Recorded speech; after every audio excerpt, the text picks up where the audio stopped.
As Bangladesh approaches the 12th national parliamentary election, the election manifesto represents more than a document. It reflects a vision, a set of commitments, and a sense of responsibility toward the nation's future. To formally introduce this vision and to present the guiding principles behind the manifesto, centered on democracy, good governance, justice, and public welfare, it is my honor to invite the Amir of Bangladesh Jamaat Islami, Dr. Shafiqur Rahman, to deliver the opening address. Dear audience, welcome the Amir of Bangladesh Jamaat Islami, Dr. Shafiqur Rahman, with a big round of applause.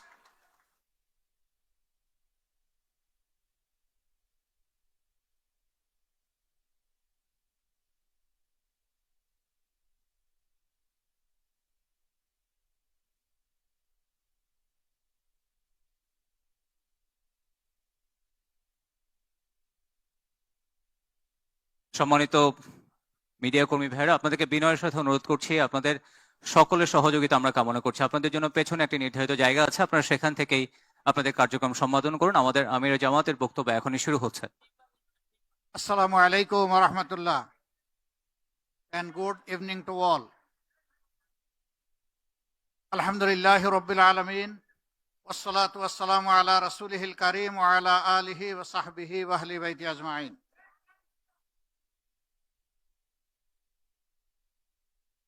সম্মানিত অতিথিবৃন্দ,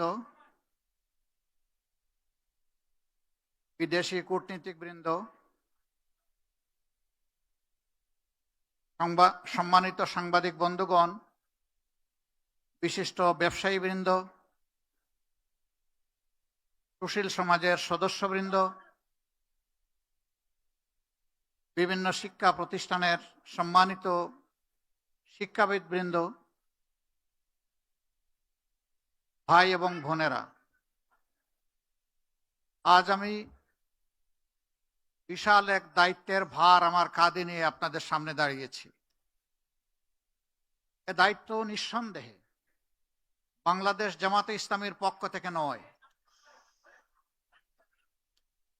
এই দায়িত্ব ওই সমস্ত মানুষের পক্ষ থেকে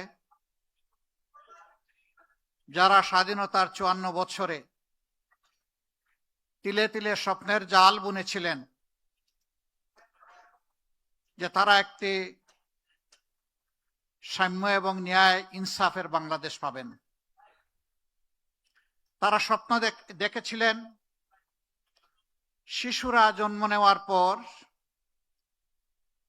তাদের পুষ্টি, পরিচর্যা এবং শিক্ষা তারা দুনিয়ার 10টা উন্নত দেশের মতোই পাবে। তাদের স্বপ্ন ছিল এমন একটি দেশ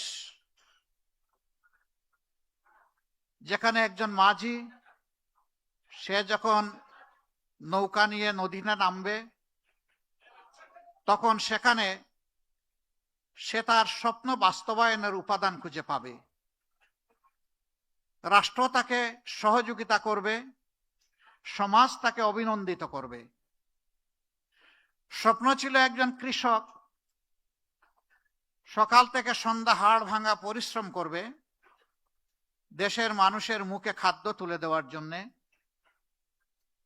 কিন্তু এর বিনিময়ে সে একটুখানি সম্মান পাবে, একটুখানি স্বীকৃতি পাবে। কৃষিক্ষেত্রে সে সরকারের পক্ষ থেকে যৌক্তিক সহযোগিতা পাবে। একজন শ্রমিক যখন কলকারখানা, মিল, ফ্যাক্টরি, ইন্ডাস্ট্রিতে যাবে অথবা নিজের গায়ের সমস্ত শক্তি ব্যয় করে যানবাহন চালাবে কিংবা টানবে, সে সময়েও সমাজের কাছ থেকে তার শ্রমের সে স্বীকৃতি পাবে এবং সে একটুখানি সম্মান পাবে।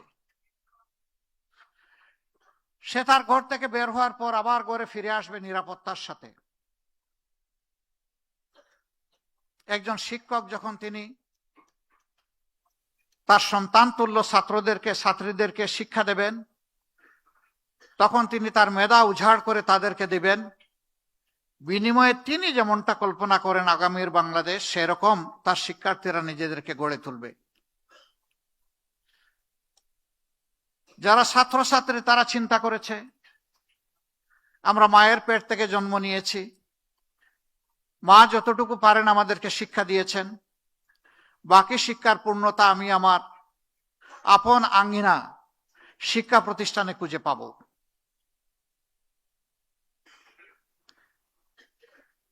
একজন কুটির শিল্পী তিনি চিন্তা করেছেন, আমার তো পুঁজি অল্প, কিন্তু আমি আমার এই পুঁজি দিয়ে আমার দেশ গড়ার কাজে আমার হাতকে আমি এগিয়ে দিতে চাই। বিনিময়ে আমি একটুখানি স্বীকৃতি এবং সম্মান চাই, আমি একটুখানি নিরাপত্তা চাই। একজন মা তিনি চিন্তা করেছেন, আমি নারী হিসাবে আমার কর্মক্ষেত্র ভিন্ন ভিন্ন। প্রথমে আমার সন্তানদেরকে আমি ধারণ করেছি, আদরে যত্নে ভালোবাসায় বুকের দুধ দিয়েছি, এরপরে তিলে তিলে তাদেরকে মানুষ করার জন্য আমার সবটুকু দিয়ে আমি চেষ্টা করেছি। আমি চাই আমার সম্মানটা স্বীকৃতিটা একজন মা হিসাবে। আমি চাই আমার সন্তানটা হবে এমন একটি সমাজের নাগরিক, যেই নাগরিক আমার সন্তান এবং আমাকে শতভাগ নিরাপত্তা বিধান করবে। একজন সাধারণ নাগরিকের আকাঙ্ক্ষা ছিল, কোন অশুভ শক্তি যদি তার অধিকারের উপরে হাত দেয়, তাহলে সে যখন বিচারের আঙ্গিনায় যাবে সেখানে সে ন্যায় বিচার পাবে। আমাদের দেশের মানুষের প্রত্যাশা আকাশচুম্বী নয়। আমাদের দেশের মানুষের প্রত্যাশা খুবই সীমিত।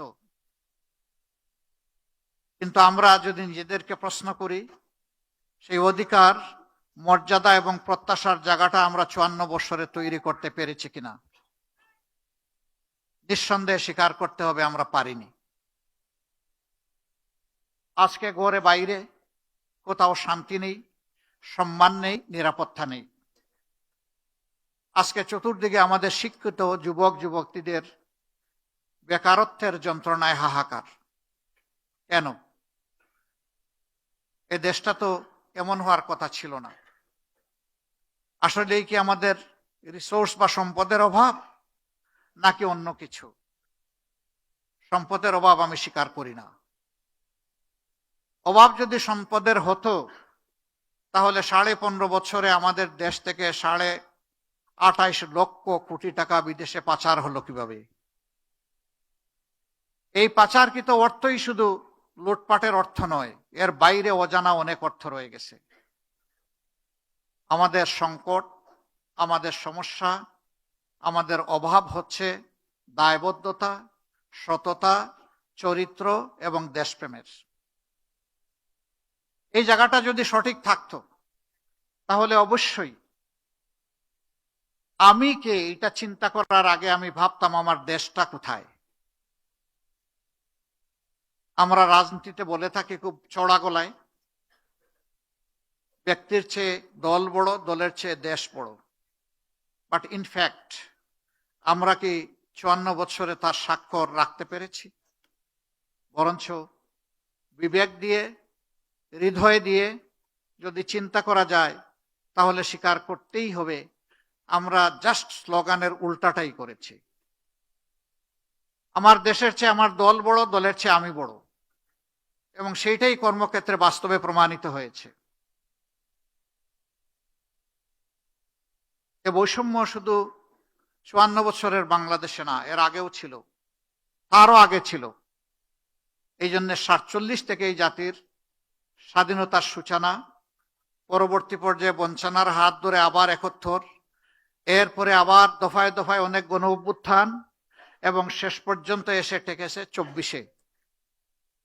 এই 24-এ অতি সামান্য একটা দাবি নিয়ে আমাদের তরুণ এবং যুব সমাজ তারা প্রথমে আওয়াজ তুলেনি। তারা নিয়মতান্ত্রিক ভাবেই চেয়েছিল যে দাবি 18 সালে মেনে নেওয়া হয়েছিল, সেই দাবিকে পাল্টে ফেলা হয়েছিল নিজেদের নিয়ন্ত্রিত কোর্টের ঘাড়ে বন্দুক রেখে তৎকালীন সরকারের পক্ষ থেকে। এই জন্যে 24 জুলাইতে আমাদের ছাত্র সমাজকে বাধ্য করা হয়েছে রাস্তায় নামতে। অযৌক্তিক কোটার সংস্কার সাধন করে যৌক্তিক কৌঠা এবং মেধার স্বীকৃতিকে নিশ্চিত করার জন্য তাদের এই দাবি ছিল। অতীতের মতোই সেই আবার গায়ের জোর, অস্ত্রের জোরে এই দাবিকেও দমিয়ে দেওয়ার চেষ্টা করা হলো। এই দাবি নিয়ে প্রথমে ঢাকা বিশ্ববিদ্যালয়ের ছাত্রছাত্রীরা তারা সোচ্চার হয়েছিল। পর্যায়ক্রমে সারা বাংলাদেশের 18 কোটি মানুষই তাদের সাথে সামিল হয়ে গেল এবং এই দাবি আদায়ের পথে প্রথম যে বাঁক ছিল, টার্নিং পয়েন্ট ছিল 15 জুলাই রাতের বেলা ঢাকা বিশ্ববিদ্যালয়ে যখন ছাত্রীদের উপর অত্যন্ত পৈশাচিক নির্মম কায়দায় তৎকালীন ফ্যাসিস্ট সরকারের লেলিয়ে দেওয়া লোকেগুলা ঝাঁপিয়ে পড়েছিল। আমাদের মেয়েদের গায়ে হাত লাগার সাথে সাথে সারা বাংলাদেশ সেদিন জ্বলে উঠেছিল। প্রতিটি ঘর থেকে প্রতিবাদের আওয়াজ উচ্চারিত হয়েছিল।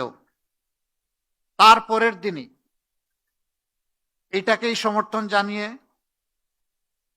দেশের উত্তরাঞ্চলে উত্তর জনপদের গুরুত্বপূর্ণ শিক্ষা প্রতিষ্ঠান বেগম রোকেয়া বিশ্ববিদ্যালয়ের মেধাবী ছাত্র আবু সাইদ রাস্তায় এসে বলেছিল, হয় আমাকে আমার অধিকার দাও, না হয় আমাকে একটা গুলি দাও। সে আরো বলেছিল, এই যন্ত্রণার অমানিসার শেষ হবে কবে? বুকের ভিতরে তুমুল ঝড়, বুক পেতেছি গুলি কর। 1, 2, 3টা গুলি তার বুকে পড়ল এবং তাকে দুনিয়া থেকে বিদায় করে দেওয়া হলো। শেষ পর্যন্ত তার এই মার্ডারটি নিয়েও রাজনীতি করা হলো। অবশ্য সত্য আলটিমেটলি প্রতিষ্ঠিত হয়েছে। এরপরে লাশের পর লাশ সারা বাংলাদেশের রাজপথকে লাশ দিয়ে ভরে দেওয়া হলো। কম বেশি 1400 জন তরুণ, যুবক, যুবতী, শিশু, আবাল, বৃদ্ধ, বনিতা, শ্রমিক, ব্যবসায়ী, শিক্ষক, বিভিন্ন শ্রেণী পেশার মানুষ এই গণ উত্থানে বিপ্লবী জীবন দিয়েছেন। আমি আজ গভীর শ্রদ্ধার সাথে 71 এবং 24-এর সমস্ত শহীদদেরকে স্মরণ করছি। অবশ্য 47 না হলে 71-এর ওই মানচিত্র আমরা পেতাম না।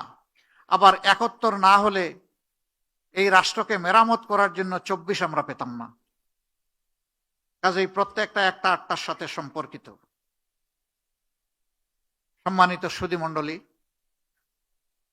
একটি রাজনৈতিক দলের ইশতেহার একটি নির্বাচনকে সামনে রেখে এটি কোনো দলীয় কর্মসূচি নয়, বরঞ্চ একটি জাতির প্রতি একটি দলের চিন্তা, তার ভিশন, তার পরিকল্পনা এবং কিভাবে সে আগামীর দেশটাকে সাজাতে চায় তার একটি জীবন্ত দলিল, যা জনগণের কাছে এটি জীবন্ত একটি ডকুমেন্ট হিসাবে থাকবে।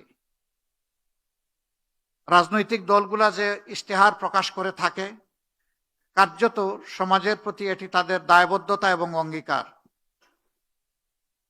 5 বছর যদি জনগণ তাদেরকে দেশ পরিচালনার সুযোগ দেয়, তাহলে জনগণের অধিকার রয়েছে ইশতেহারের প্রত্যেকটি পয়েন্ট দিন, সপ্তাহ, মাস এবং বছর গুণে ওই দলের কাছ থেকে আদায় করে নেওয়া, বুঝে নেওয়া।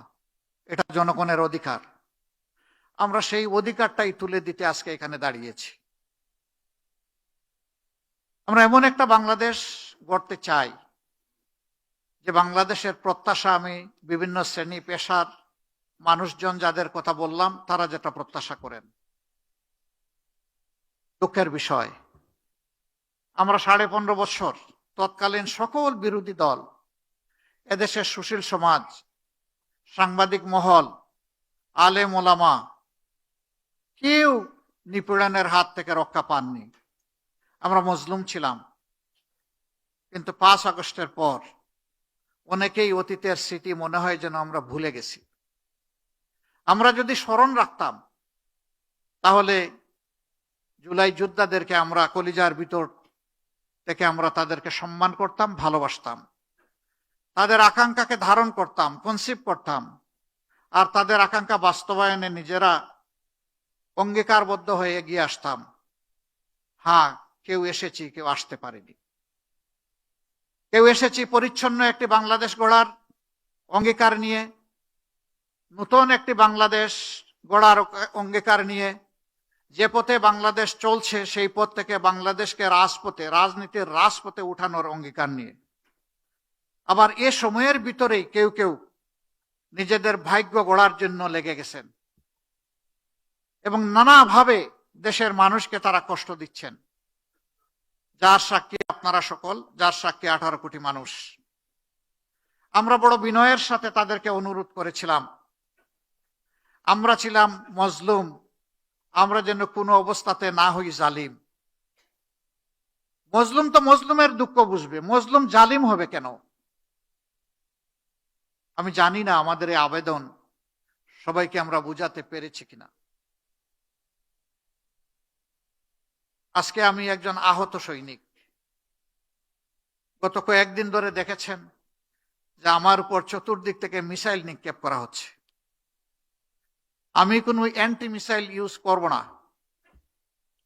বরঞ্চ আমার রাজনৈতিক সহকর্মীদেরকে, আজকে আপনাদেরকে সাক্ষী রেখে যারা সম্পূর্ণ অন্যায়ভাবে আমার চরিত্র হনন করেছেন, আমি তাদের সবাইকে ক্ষমা করে দিলাম। কারণ আমার রক্ত এবং মেজাজের সাথে প্রতিশোধ মানায় না, যায় না। আমি প্রতিশোধের রাজনীতিতে বিশ্বাস করি না। আমি বিশ্বাস করি, আমি যদি আমার কোনো সহকর্মীকে, বন্ধুকে, ভাইকে তার ভুলের জন্য ক্ষমা করতে পারি, তাহলে আমিও সমাজের কাছে একদিন আমার ভুলের জন্য ক্ষমা আশা করতে পারি। কিন্তু সেই আমি মানুষটাই যদি প্রতিশোধের রাস্তা ধরে হাঁটতে চাই, তাহলে আমার উপর থেকে আরেকজনের প্রতিশোধ নেওয়ার অধিকার তৈরি হয়ে যায়। এই প্রতিশোধ, প্রতিহিংসার রাজনীতি করে করে আমাদের সমাজকে, দেশকে অনেক ক্ষতি করে ফেলেছে। ওই পিছনের রাজনৈতিক কালচার আর ধারণ করে চলতে চাই না। ওগুলাকে সম্পূর্ণ পিছনে ফেলে যুব সমাজের হাত ধরে এখন সামনে এগিয়ে যেতে চাই। আমি বিলিভ করি আমাদের যুব সমাজ অনেক পটেনশিয়াল। আমাদের যুব সমাজ আমাদের চাইতে অনেক ফ্রেশ, তারা অনেক ইনোভেটিভ এবং প্র্যাগমেটিক। তারা পারবে ইনশাআল্লাহ, যেভাবে তারা পেরেছে জুলাইতে, ওভাবেই পারবে আগামীর একটা বাংলাদেশ গড়ে দিতে। সেই যুব সমাজের প্রত্যাশাকে, আকাঙ্ক্ষাকে ধারণ করেই আমরা আমাদের ইশতেহার রচনা করেছি। ইশতেহার রচনা করেছি মায়ের জাতিকে সম্মান দেওয়ার জন্য। ইশতেহার রচনা করেছি শিশুদেরকে নিরাপদ আবাসভূমি তৈরি করে দেওয়ার জন্য, তার মেধা বিকাশের উপযুক্ত পরিবেশ নিশ্চিত করার জন্য। আমরা তৈরি করেছি সুস্থ জাতি গঠনের জন্য শারীরিক সুস্থতার প্রয়োজনে যা দরকার সেই সমস্ত সার্ভিস নিশ্চিত করার জন্য। আমরা যে কৃষকরা আমাদের মুখে খাবার তুলে দেন, সেই কৃষকদের জীবনে আমরা বিপ্লব আনতে চাই। আমরা চাই না পুরানা ধাঁচের সেই কৃষিতে তারা পড়ে থেকে অতি অল্প পুঁজি নিয়ে হামাগুড়ি খাবেন। বরঞ্চ বিশ্বের অনেক দেশ আমাদের বহু পরে স্বাধীনতা লাভ করার পরে কৃষিতে তারা বিপ্লব সাধন করেছে। একসময় তাদের দেশ ছিল আমাদের মতো ইম্পোর্ট ডিপেন্ডেন্ট, এখন তারা হয়ে গেছে এক্সপোর্ট ওরিয়েন্টেড। আমরা পারবো ইনশাআল্লাহ। বিশ্বে অন্য কেউ পারলে আমরাও পারবো। এবং আমাদের মানুষেরা প্রমাণ করেছে এদেশের মানুষ ভালো। তো সমস্যাটা কোথায়? মানুষ যদি ভালো হয় দেশ কেন আগায় না? দেশ তো আগাবে। বাংলাদেশ নামক উড়োজাহাজের ককপিটে যারা বসে আছেন তারা যদি প্রপারলি ডাইভ করেন, তা না হয় দেশ আগাবে। প্যাসেঞ্জার তো আগায় নিতে পারবে না, প্যাসেঞ্জার তো জার্নি এনজয় করবে। আমাদের সমস্যা ওই জায়গায়, সমস্যা আমাদের মাথাগুলোতে। ওই মাথাগুলো আমাদের ঠিক হওয়া উচিত। আর মাথাগুলো ঠিক হওয়ার জন্য আমাদের সততা এবং কমিটমেন্ট লাগবে। আমরা কোনো দলীয় সরকার কায়েম করতে চাই না। এই কয়েকদিন জনসভায় অত্যন্ত স্পষ্টভাবে জনগণকে বলেছি, আমি জামাতে ইসলামীর বিজয় চাই না, আমি 18 কোটি মানুষের বিজয় চাই। আমি কোনো গোষ্ঠ পরিবর্তনতে কোনো রাজনীতিতে বিশ্বাস করি না। আমি বিশ্বাস করি জনতার রাজনীতিতে, জনগণের রাজনীতিতে। এই জন্য আমাদের ইশতেহার তৈরিতে আমরা জনতার কাছে তাদের অভিপ্রায়, অভিমত, আকাঙ্ক্ষা এবং তাদের পরামর্শ আমরা চেয়েছি। এই ইশতেহার তৈরিতে বিপুল সংখ্যক মানুষ, লক্ষ লক্ষ মানুষ আমাদেরকে তাদের মত দিয়ে, পরামর্শ দিয়ে সহযোগিতা করেছেন। যারা ইশতেহার তৈরি করেছেন আর ইশতেহার তৈরিতে এইভাবে সহযোগিতা করেছেন, আজকের এই মুহূর্তে আমি তাদের সকলের প্রতি গভীর শ্রদ্ধা নিবেদন করছি। তারা আমাদেরকে উৎসাহিত করেছেন, তাদের চিন্তাগুলো আমরা বুঝতে পেরেছি। তৃণমূল থেকে সর্বোচ্চ পর্যায়ের মানুষেরা আমাদেরকে সহযোগিতা করেছেন। আমাদের যে ইশতেহার, এই ইশতেহার হবে ইনশাআল্লাহ জনবান্ধব, ব্যবসা বান্ধব, শান্তি বান্ধব, শৃঙ্খলা বান্ধব। আমরা আমাদের ব্যবসার ক্ষেত্রে অবশ্যই প্রাইভেট ভেঞ্চারকে আমরা বেশি উৎসাহিত করব, এটা দেশি এবং বিদেশি। শিল্প মালিক যারা হবেন তাদেরকে আমরা সমাজের আইকন হিসাবে কবুল করব।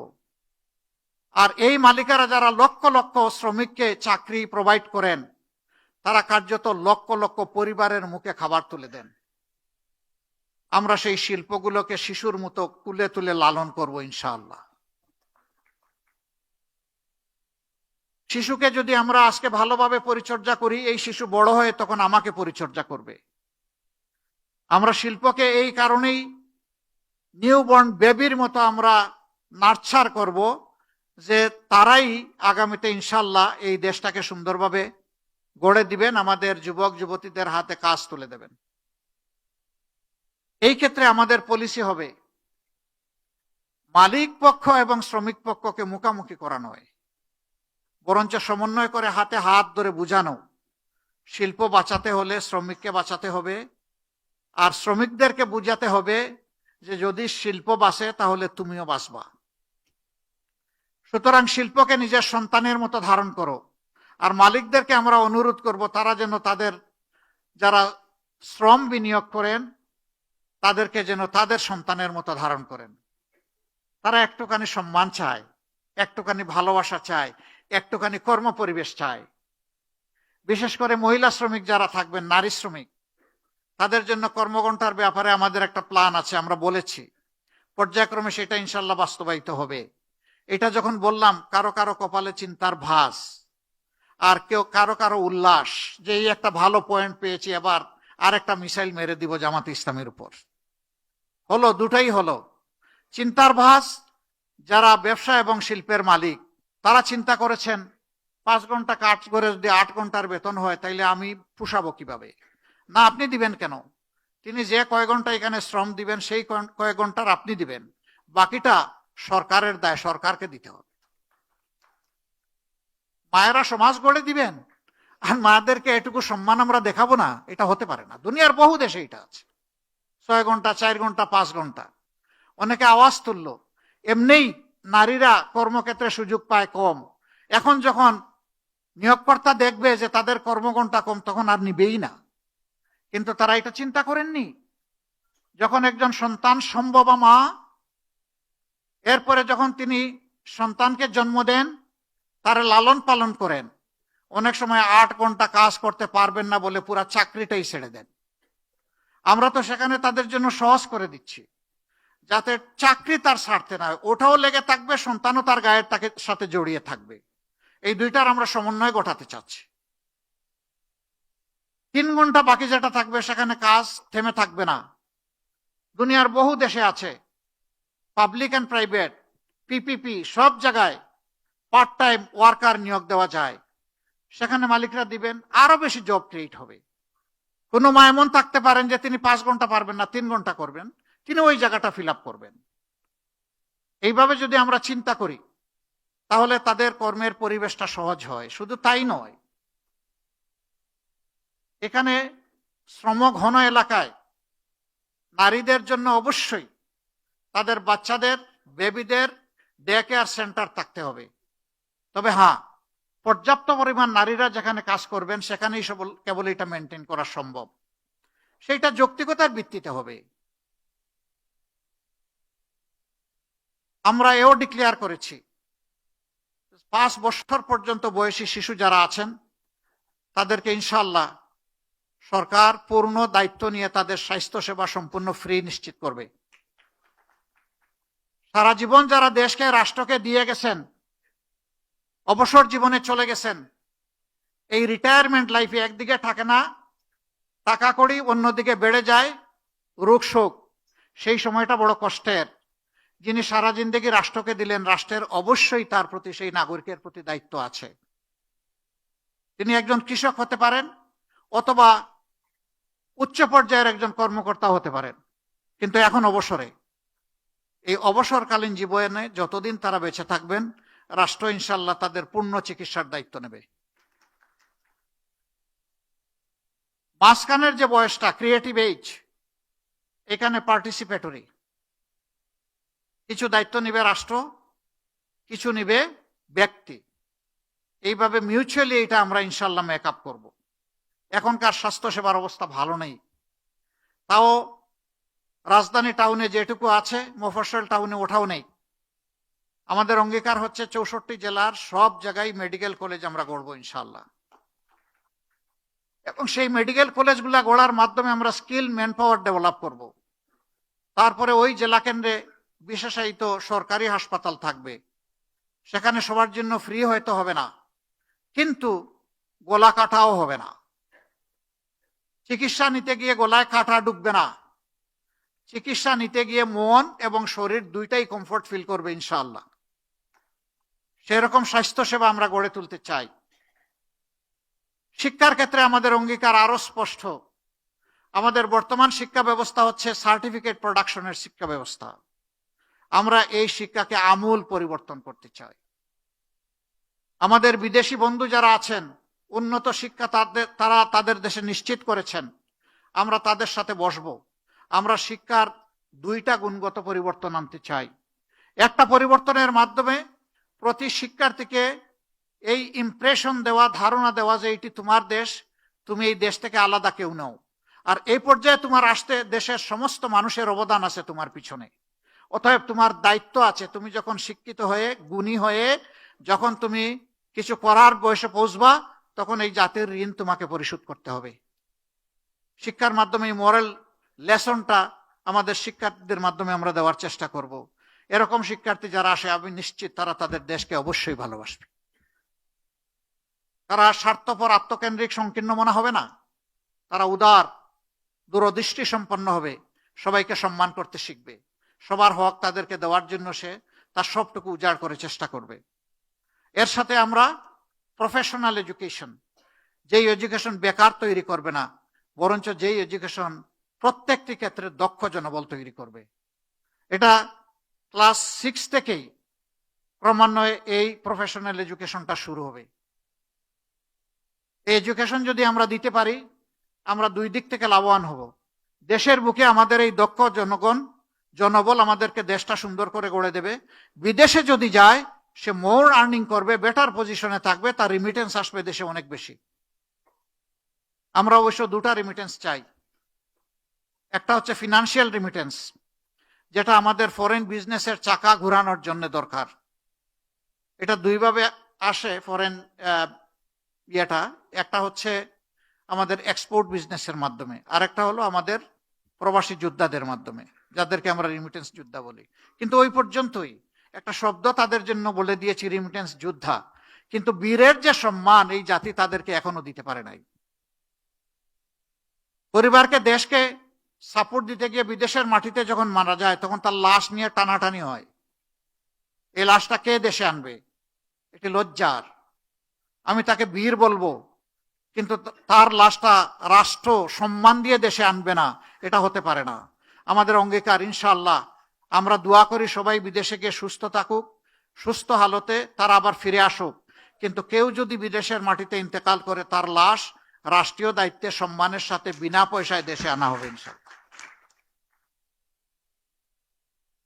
এই রিমিটেন্স যোদ্ধারা অনেকে জীবনের সব শক্তি ক্ষয় করে যখন দেশে ফিরে, তখন আবার চোখে অন্ধকার দেখে। আমরা তাদের জন্য ইনশাআল্লাহ সোশ্যাল রিভলভিং ফান্ড করব। একসময় সে কিছু কিছু কন্ট্রিবিউট করবে, পরবর্তী পর্যায়ে সমপরিমাণ সরকার থেকে কন্ট্রিবিউট করে সে যখন অবসর জীবনে চলে আসবে তখন তার হাতে ইনশাল্লাহ আমরা একটা কাজ, একটা কিছু তুলে দেব। তাহলে হতাশার অভিশাপ তাকে পাবে না ইনশাল্লাহ। আমরা আমাদের যুবকদেরকে বলেছি, অবশ্যই তোমাদেরকে আমরা বেকার ভাতা দিতে পারবো না। আমরা বিশ্বাস করি বেকার ভাতা তোমাদেরকে অপমান করার শামিল। আমরা তোমাদের হাতে কাজ তুলে দিব, ভাতা নয়। তোমরা কাজ দিয়ে নিজেদেরকে গড়বা, দেশটাকে গড়বা। আমরা আমাদের যুবকদেরকে কিভাবে দেখতে চাই? আমাদের যুব সমাজকে বাংলাদেশ নামক উড়োজাহাজের ককপিটে দেখতে চাই। ওখানে তাদেরকে ক্যাপ্টেন হিসেবে বসিয়ে দেব, আর আমরা বসবো ইনশাল্লাহ সেদিন প্যাসেঞ্জার সিটে। এই যুব সমাজ দেশটাকে সামনের দিকে এভাবে এগিয়ে নিয়ে যাবে ইনশাআল্লাহ। সমাজের দুইটা পিছিয়ে পড়া জনগোষ্ঠীর কথা না বললে আমি আমার বিবেকের কাছে দায়বদ্ধ থাকব। একদল মানুষ যারা রাস্তাঘাট পরিষ্কার করেন, যাদেরকে আমরা পরিচ্ছন্নতা কর্মী বলি, তারা মানবেতর জীবনযাপন করে, এটা বড় কথা নয়। তাদেরকে মানবিক মূল্যটা মোটেই দেওয়া হয় না। ইনশাল্লাহ আমরা তাদের জীবনকে তুলে আনবো আল্লাহ চাই। আমরা প্রমাণ করব তারাও মানুষ, আমরাও মানুষ, এবং প্রমাণ করব সরকার যারা পরিচালনা করে এদের মাঝে মানবিক একটা মন আছে, হৃদয় আছে। চা বাগান সেই এলাকাগুলো চট্টগ্রামে আছে, সিলেটে আছে, পঞ্চগড়ে আছে, মৌলভীবাজারে আছে, বিভিন্ন জায়গায় আছে। এদের জীবন যদি দেখেন চোখে পানি আসবে। তারা কি মানুষ নয়? তারা এদেশের নাগরিক নয়? যদি তারা এদেশের নাগরিক হয়ে থাকে, মানুষ হয়ে থাকে, তাহলে তাদের এই অবস্থা হবে কেন? তাদের জীবন মানে ইনশাআল্লাহ, আল্লাহ যদি আমাদেরকে সুযোগ দেন, আমরা যুগান্তকারী বিপ্লবিক পরিবর্তন আনব। তাদের সন্তানেরাও একদিন এমন ভাবে বেড়ে উঠবে যে ওই চা বাগান থেকে বেরিয়ে আসা একজন মানুষ, সেও দেশের প্রধানমন্ত্রী হবে ইনশাআল্লাহ। তাহলে ওই সমাজের প্রতি ইনসাফ হবে। আমাদের এখানে পাহাড় সমতল নিয়ে কথা আছে। দেশ খুবই ছোট, বিপুল সংখ্যক জনবল আমাদের। এই দেশে পাহাড় এবং সমতলের ব্যবধান আমরা ঘুচিয়ে সমতল করতে চাই। এই রেশারেশি, হিংসা হিংসি দূর করতে চাই। পাহাড়ে যারা বসবাস করেন তারা যদি তাদের ন্যায্য পাওনা থেকে বঞ্চিত হয়ে থাকেন, তাহলে অগ্রাধিকার ভিত্তিতে আমরা তাদের হাতে তাদের পাওনা তুলে দেব ইনশাআল্লাহ। তারা যেন আস্থা এবং গর্বের সাথে মনে করে এই দেশটা আমার, এ দেশ আমাকে গড়তে হবে। কিন্তু হয়তোবা কিছু ক্ষেত্রে তাদের ন্যায্যতা থেকে তারা বঞ্চিত হওয়ার কারণে তাদের এই দুর্বল জায়গায় টোকা দিয়ে কেউ কেউ তাদেরকে খেপিয়ে তুলে দেশের বিরুদ্ধে ক্ষতি করার চেষ্টা করে, এবং পাহাড়ে একটা অশান্তি লেগে আছে। আমরা সেই অশান্তি আর দেখতে চাই না। আমরা এই অশান্তির অবসান চাই। এই পাহাড় রক্ষা করতে গিয়ে আমার জানা মতো 10,000-এর অধিক সেনাবাহিনীর সদস্যদেরকে জীবন দিতে হয়েছে। কেন? কেন আমার দেশের বুকে এত সেনা সদস্যকে জীবন দিতে হবে? এর পিছনে কারা, কারণ কি? এগুলা খুঁজে বের করে এর যৌক্তিক সমাধান করা হবে, যেই সমাধান পেয়ে সবাই আনন্দিত হবে ইনশাআল্লাহ। আমরা এইভাবে দেশটাকে আমাদের কল্পচিত্রে আমরা বিবেচনায় নিয়েছি। বাকি ডিটেলস ইনশাআল্লাহ এই ইশতেহার তৈরিতে যারা সহযোগিতা করেছেন তারা আমাদের ওয়েবসাইটে আপলোড করেছেন, বাংলা এবং ইংলিশ। আমরা আজকে শর্ট ভার্সনটা কিছু আপনাদের হাতে তুলে দিতে পারবো। মিডিয়াম ভার্সনও সামান্য তৈরি হয়েছে, কিন্তু ডিটেলস ভার্সনটা আমাদের ওয়েবসাইটে আপনারা ব্রাউজিং করলে ইনশাল্লাহ পেয়ে যাবেন। কিউআর কোড আছে, সেটা আপনাদের হাতে আমরা সাপ্লাই দেব, এবং আপনারা আশা করি সেখান থেকে সমস্ত ইনগ্রেডিয়েন্ট উপাদানগুলো পেয়ে যাবেন ইনশাল্লাহ। এই ইশতেহার, আমি আবারও বলছি, কোনো দলের নয়, জনগণের, বিভক্তির নয়, ঐক্যের, পিছনের নয়, সামনে এগিয়ে যাওয়ার। আমাদের ইশতেহার আপনাদের হাতে পৌঁছার পরেও যদি আপনাদের কোনো গুরুত্বপূর্ণ অবজারভেশন থাকে, পরামর্শ থাকে, আমরা দারুণভাবে ওয়েলকাম করব। আপনারা আমাদেরকে সেই পরামর্শ, অবজারভেশন দিয়ে সাহায্য করবেন। কারণ মানুষের জ্ঞান পারফেকশনে কখনো পৌঁছবে না, আর জানার কোনো শেষ নাই। আমি একজন লার্নার হিসাবে আপনাদের কাছ থেকে যদি শিখতে পারি, আমি আমার নিজেকে ধন্য মনে করব ইনশাআল্লাহ। আমি শিখতে চাই, আপনাদের কাছ থেকেই শিখতে চাই। আমি 18 কোটি মানুষের কাছ থেকে শিখতে চাই। যাতে তাদের একজন হয়ে তাদের জন্য কাজ করতে পারি আমরা। তাদেরকে শিখলে রিড করলেই আমরা পারবো, আদারওয়াইজ আমরা পারবো না।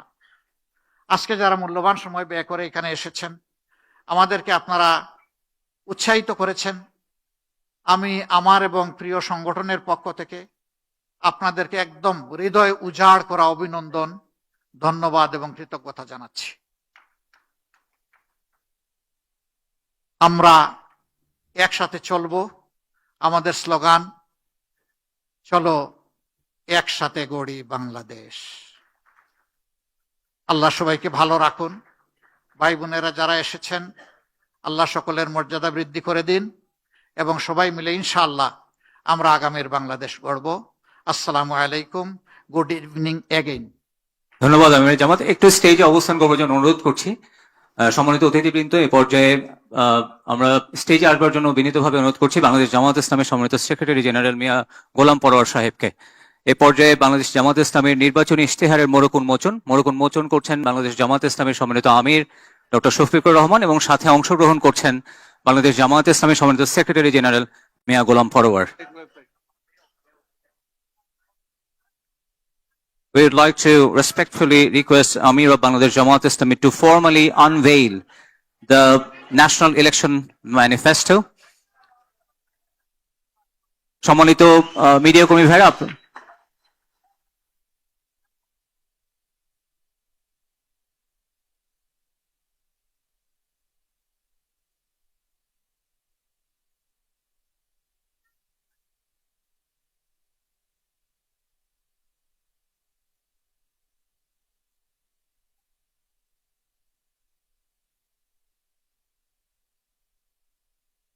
ধন্যবাদ। থ্যাংক ইউ ভেরি মাচ সম্মানিত আমির জামাতকে। Seeking excuse to our dearest foreign guests, excellencies and diplomats, we will supply our English version within day after tomorrow, inshallah, to your respective mission. That will be ensured, inshallah. Thank you very much. Thank you for your valuable speech. সম্মানিত অতিথিবৃন্দ, আপনাদের সবাইকে একটু অনুরোধ করছি, আপনাদের সাথে যে টোকেন দেওয়া হচ্ছে সেখানে শেষে একটা কিউআর কোড আছে, আপনারা ওটা স্ক্যান করলে